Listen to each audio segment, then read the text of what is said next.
পৃথিবীতে অদ্ভুত সব ঘটনার কথা আমরা প্রায় শুনে থাকি। কেউ বলে টাইম ট্রাভেল কেবল সায়েন্স ফিকশনের গল্প, আবার কেউ বিশ্বাস করে একদিন মানুষ সত্যি সময়ের সীমানা ভেঙে ফেলবে। কিন্তু কল্পনার সেই টাইম মেশিন ছাড়াই 2026 সালেই বাস্তবে ঘটেছে এক মজার সময় ভ্রমণ।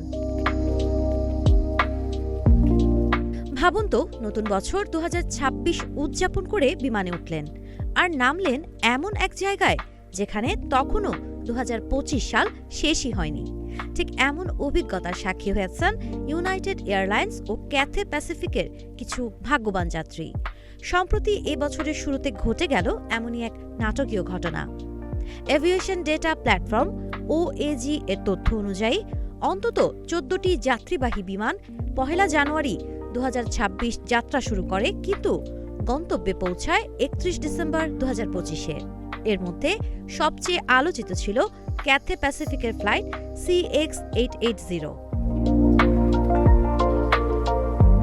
বোয়িং 777 উড়োজাহাজটি হংকং থেকে উড্ডয়ন করে 1 জানুয়ারি রাত 12টা 34 মিনিটে, কিন্তু আন্তর্জাতিক তারিখ রেখা অতিক্রম করার পর বিমানটি অবতরণ করে লস অ্যাঞ্জেলসে 31 ডিসেম্বর রাত 9টা 28 মিনিটে। অর্থাৎ যাত্রীরা মাঝ আকাশে একবার নতুন বছর উদযাপন করলেন আর মাটিতে নেমে আবারও পেলেন 31st নাইটের আনন্দ। এই টাইম ট্রাভেল এর পেছনে কোনো জাদু বা গোপন প্রযুক্তি নেই। সবকিছুই সম্ভব হয়েছে আন্তর্জাতিক তারিখ রেখার কারণে। প্রশান্ত মহাসাগরের ওপর দিয়ে বিস্তৃত এই কাল্পনিক রেখা পার হলেই ক্যালেন্ডারের তারিখ একদিন এগিয়ে বা পিছিয়ে যায়। ঘটনাটি সামাজিক যোগাযোগ মাধ্যমে ছড়িয়ে পড়তেই নেটিজেনরা একে আখ্যা দিয়েছেন বাস্তব জীবনের টাইম ট্রাভেল।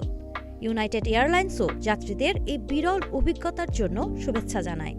মজার বিষয় হলো, ফ্লাইটটি সামান্য দেরিতে পৌঁছানোয় যাত্রীরা দ্বিতীয়বার পার্টি করার জন্য আরও বেশি সময় পেয়েছেন। বিজ্ঞানের নিয়ম মেনেই, কিন্তু গল্পের মতো 2026 সালে দাঁড়িয়ে মানুষ ফিরে গেল 2025-এ। এমন কিছু নজির মাঝে মাঝে প্রকৃতি মানুষকে উপহার স্বরূপ দান করে। সাবা খান, নাগরিক প্রতিদিন।